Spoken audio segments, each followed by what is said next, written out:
Listen, there's something you need to understand. God doesn't want you to just chase jobs. He wants you to chase purpose.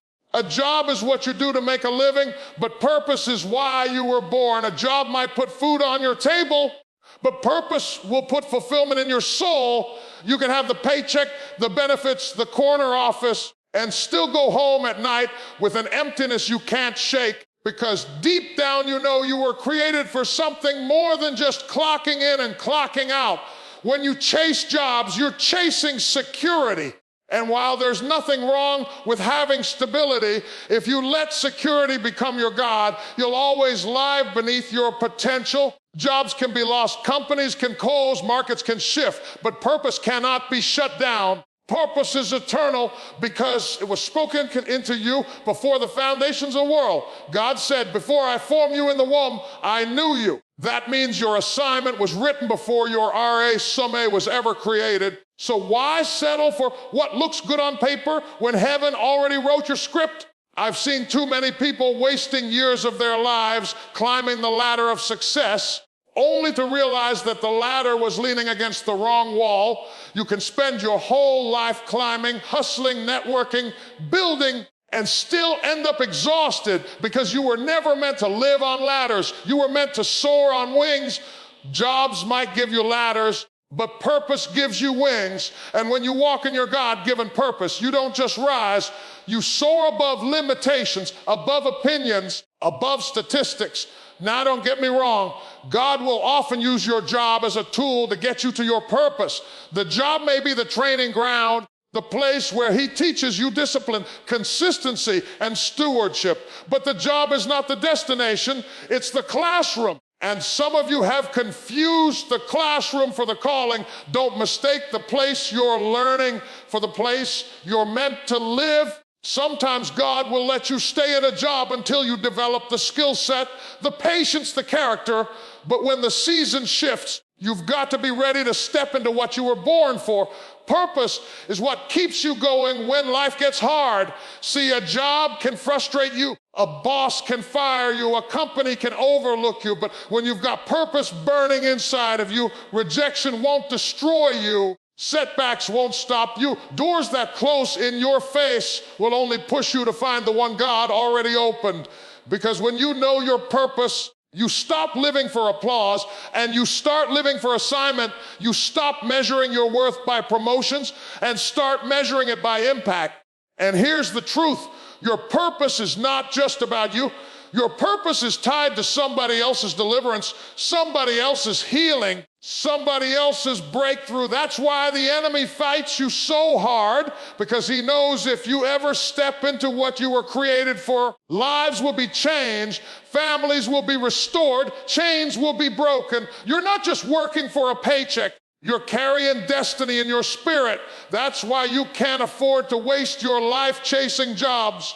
You've got too much on the inside of you to settle for just making a living when God called you to make a difference. Some of you are frustrated right now, not because you don't have opportunities, but because you're trying to fit into spaces you've outgrown. You're trying to squeeze your destiny into a job description that can't contain who you really are. That's why no matter how much you achieve, it never feels like enough, because purpose isn't about titles, it's about impact. It's not about what you do, it's about what happens when you do it. Purpose is the echo your life leaves in the earth.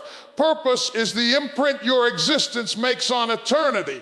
And let me tell you something, purpose doesn't retire, purpose doesn't expire, purpose doesn't need a rare summe. Purpose doesn't care if you've got the degree or not, the connections or not, the money or not.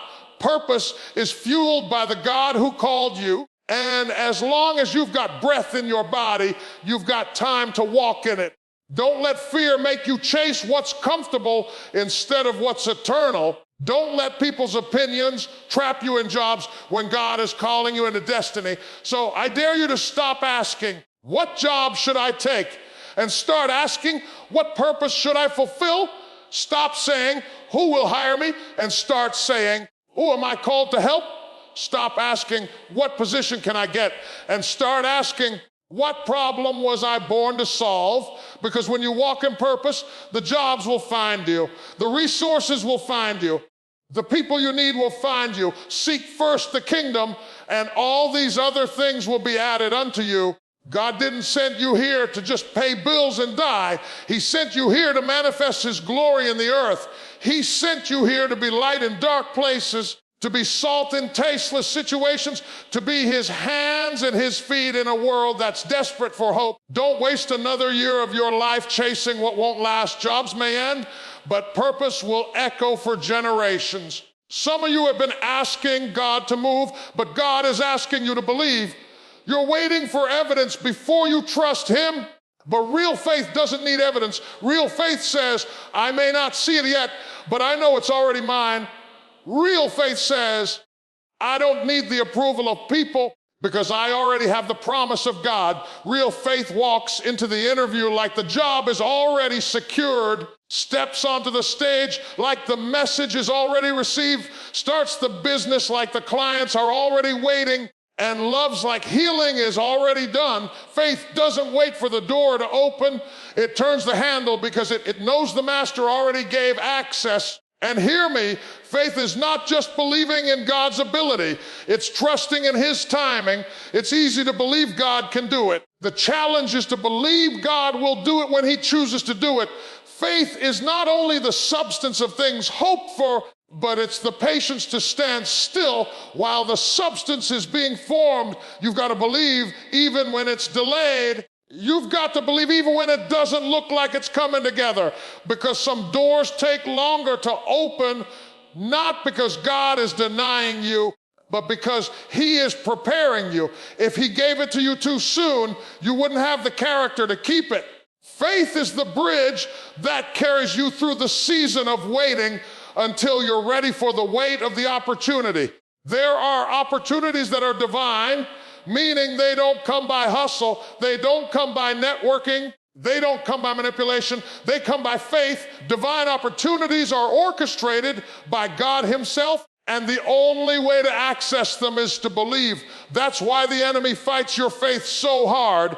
He doesn't care about your house, your car, your job. What he really wants is your faith, because he knows if he can steal your faith, he can lock the door to your future. But if you hold on to faith, even with tears in your eyes, even when the odds are stacked against you, even when everything in your life says it's over, faith will make heaven move on your behalf. Faith is not passive, it's active. Faith without works is dead. Faith doesn't just sit around talking about the promise. Faith prepares for the promise. Faith builds the ark when there's no rain in the forecast. Faith packs the bags before the journey is revealed. Faith applies for the loan when the bank account is empty. Faith speaks life over a dead situation because it knows God is still the resurrection and the life.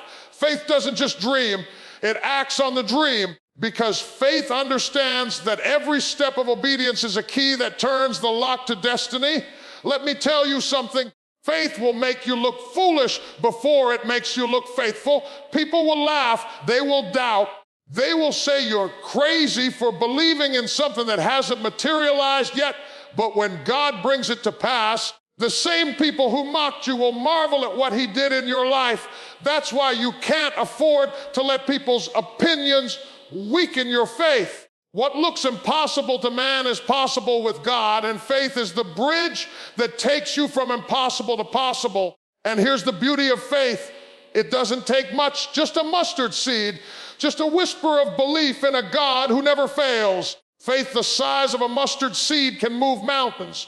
That means the obstacle standing in front of you isn't as strong as you think it is. That mountain is only waiting for you to speak.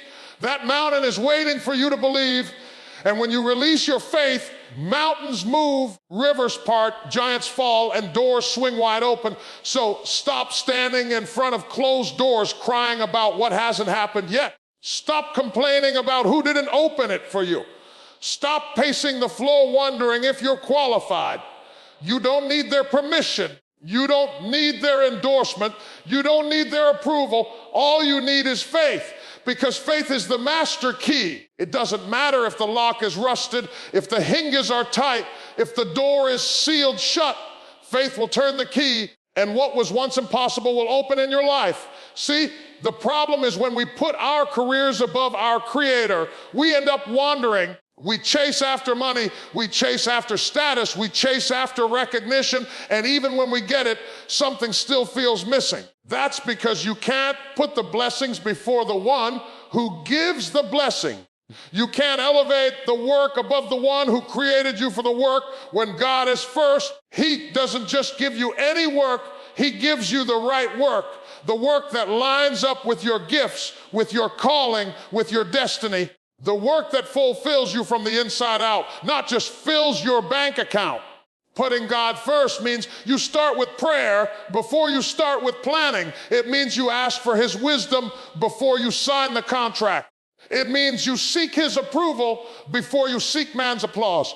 Because sometimes the job that looks good isn't good for you.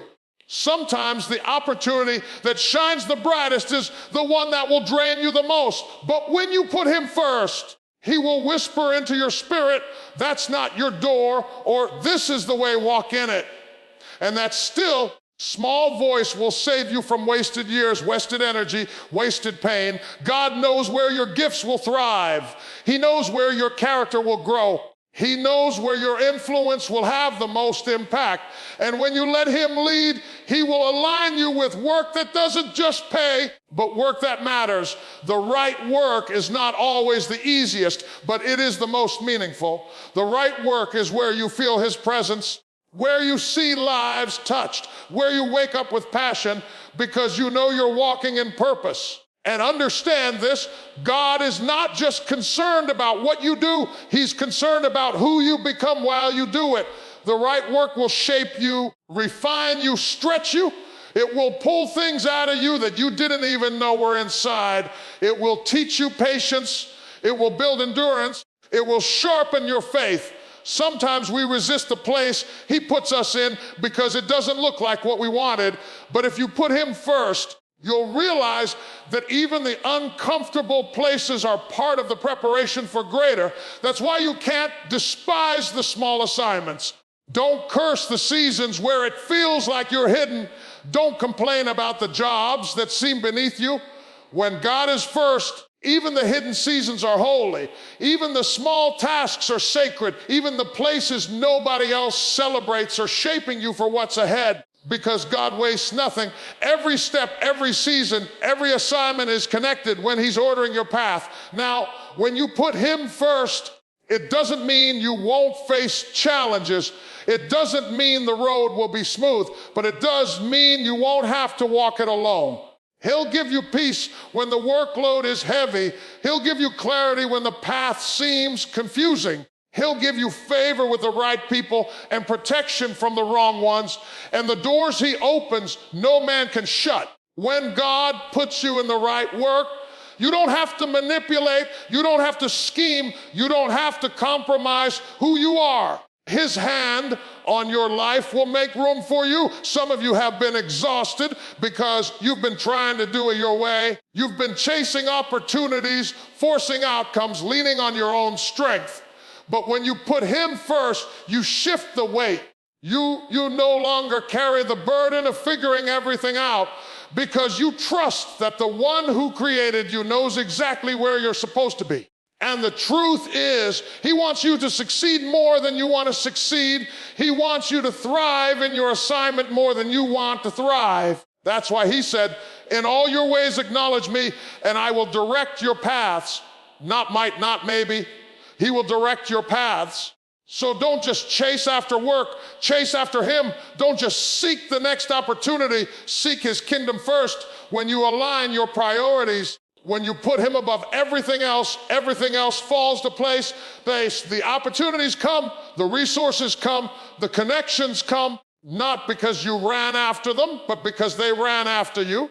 That's the blessing of putting God first. He positions you for the right work at the right time with the right people for the right impact. God never intended for money to be your master. He intended for it to be your servant. The paycheck was never supposed to be your source. It was only supposed to be a channel, and the danger is when you confuse the channel with the source. Jobs may come and go, banks may rise and fall, but the source never changes. When you trust in Him, you realize that financial security isn't about how much you make, it's about who you trust. It's about knowing that even when the resources shift, the provider never does. There are people who have millions in the bank but still live with fear. They check the markets every morning. They stress over every fluctuation. They can't sleep at night wondering if they'll lose it all. That's not security, that's bondage. And there are others who may not have much by the world's standards, but they live in peace because they know Jehovah Jireh is their provider. They understand that their Father in heaven takes care of the sparrows, clothes the lilies, and if He does that for them, how much more will He do for His children? That is true security, resting in the promise that God's provision is not limited by man's paycheck. Now, don't misunderstand me. God honors diligence. He honors hard work. He honors stewardship, but He doesn't want you to worship the paycheck.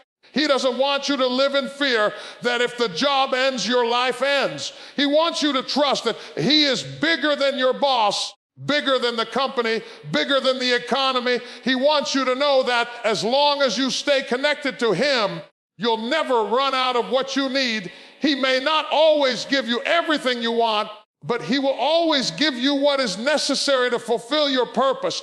When you trust in God for your security, you begin to see money differently. You stop hoarding and start sowing. You stop living with a scarcity mindset and start living with a kingdom mindset, because you know that giving doesn't decrease you, it increases you. The world says, hold tight, keep everything you can, protect your paycheck, but faith says, give, and it shall be given unto you, pressed down, shaken together, and running over. When your trust is in God, you can release freely because you know He's the one who fills your hand again.